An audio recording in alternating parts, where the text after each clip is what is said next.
E como você sabe quando você tem que parar? Assim, tipo, porque você fala que você escreve e tal, deixa ele descansando, depois de um tempo você volta, lê e fala, vou refazer. Mas quando você sabe que você diz, não, olha, já refiz várias vezes, tá ótimo, e é isso. Quando eu começo a pensar demais sobre o livro. Quando eu deito de noite e começo a pensar na história. Eu falo assim, ó, tá na hora de eu me colocar em terceira pessoa, me afastar da obra e depois reler. Porque senão eu começo a ficar tão dentro da minha história que eu acabo ignorando meu dossiê. E isso é um dos atos que eu não gosto de fazer, sabe? E aí, Uhum. quando eu tomo essa distância da história, eu fico 1, 2 semanas, eu releio e falo assim, não, eu gostei. Tem pontos que eu gostaria de melhorar? Tem. Mas está bom do jeito que está? Aí eu falo assim, beleza, então passo para o próximo capítulo, sabe? Eu acho que quando você começa a se relacionar muito com a história, você começa a só pensar na história, a só escutar músicas ou assistir séries ou assistir filmes ou consumir coisas que te lembram muito a sua história, você tá começando a ficar muito apegado à sua história, e aí qualquer coisinha que você for reescrever, você vai falar, nossa, mas aquele dia eu escrevi isso porque eu tava pensando naquilo outro. Então eu acho que é bom nessa hora você tomar a distância da sua história e falar assim, olha, fiz o meu melhor, vamos bola pra frente. O próximo capítulo tá aí. E como a gente sempre fala, é uma página em branco. Na escrita é literalmente isso. Toda página é uma página em branco. Você sente que a sua criatividade ela é mais explorada escrevendo pelo computador, escrevendo de maneira tradicional no papel, ou os dois? Como que é esse processo criativo de escrita? O meu processo criativo de escrita, ele começa comigo ligando música clássica ou ópera, porque eu gosto muito de música clássica e ópera. E eu acho que, tipo assim, é muito interessante porque eu coloco normalmente a flauta mágica de Mozart para tocar enquanto eu escrevo as cenas de luta, as cenas de melancolia. Eu coloco o Lago dos Cisnes de Tchaikovsky e tem algumas bem específicas que eu gosto, que é o ato número 3 que eu gosto do Lago dos Cisnes. No Flauta Mágica eu gosto mais do solo da Rainha da Noite Área. E eu coloco essas relações para escrever. E aí eu falo assim, pronto, tu liguei minha música, tô com o fone aqui, ninguém vai me atrapalhar. Começa a escrever. Ah, tem que sair de casa. Eu não levo mais um caderno, porque eu não gosto muito dessa coisa de, tipo assim, vou escrever várias folhas no caderno para depois passar a limpo. Mas por causa de uma questão ambiental, sabe?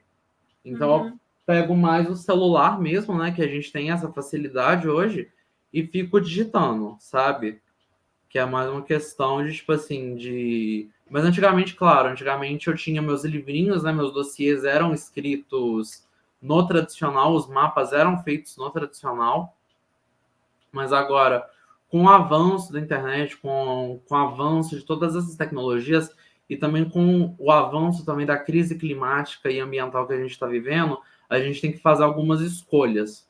Claro, eu adoro escrever no papel, mas eu vou escrever no papel para depois escrever tudo de novo no computador, quando eu posso escrever aqui e eu vou ter no computador de qualquer jeito, que é só enviar por um e-mail, sabe? Uhum. Então é muito uma questão. Mas eu não julgo quem gosta de escrever no papel, não, porque eu acho chique também. Às vezes pegar uma caneta de bico assim e ficar fazendo aqueles grandes loopings assim de letra. Eu fico assim, nossa, gente, gostaria de saber fazer isso, mas eu não sei. Boa, boa.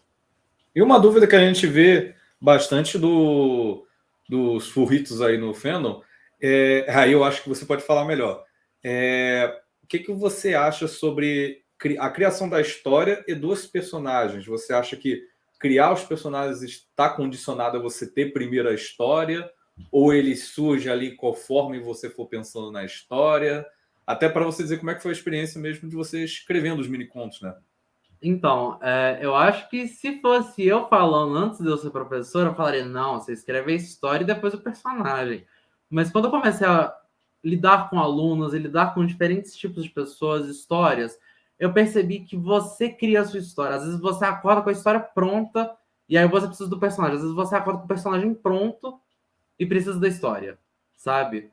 Então, eu acho que é muito. A minha questão com a Laferdan foi que eu tinha o dossiê pronto e eu queria muito fazer um projeto final, mas aí veio essa situação toda dos últimos anos, né, a situação dos últimos anos que a gente viveu no mundo todo, e acabou que eu não fiz esse projeto. Eu falei assim, não, estou com um dossiê, trabalhei 2 anos nesse dossiê junto com professores que trabalham com ilustração, que trabalham com quadrinhos, então eu gostaria de fazer alguma coisa a mais.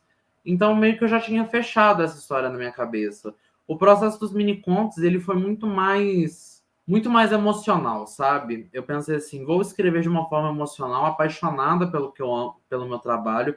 Claro que eu ainda sou apaixonado pelo meu trabalho, sabe? Mas, tipo assim, uma forma muito mais afeiçoada ao meu trabalho e colocar realmente essas coisas. E não foi um sentimento puro, porque teve técnica. Teve a técnica que eu comentei antes, que era a técnica da prosa poética, teve a técnica gramatical, teve a técnica toda da narrativa. Então não foi apenas sentimento, não foi um desabafo, não foi um manifesto. Foi uma coisa muito bem pensada, foi uma coisa muito bem articulada, utilizando de regras narrativas e também usando de regras gramaticais. Porque, querendo ou não, quando você coloca um personagem em primeira pessoa para falar sobre si, é uma coisa, mas quando você coloca uma terceira pessoa falando dos sentimentos desse personagem, é outra coisa, sabe? O que é muito utilizado na história da literatura também. A literatura brasileira utiliza muito desses artifícios também na hora de escrever. Um dos que eu gosto muito de citar nesses casos é Jorge Amado, Capitães da Areia, que eu gosto muito. Eu acho que foi Jorge Amado que escreveu. Capitães da Areia, foi Jorge Amado. E eu gosto muito de ver como o Jorge Amado conseguiu explicar as relações que os Capitães da Areia tinham dentro da comunidade que eles tinham, dentro da cidade, sabe?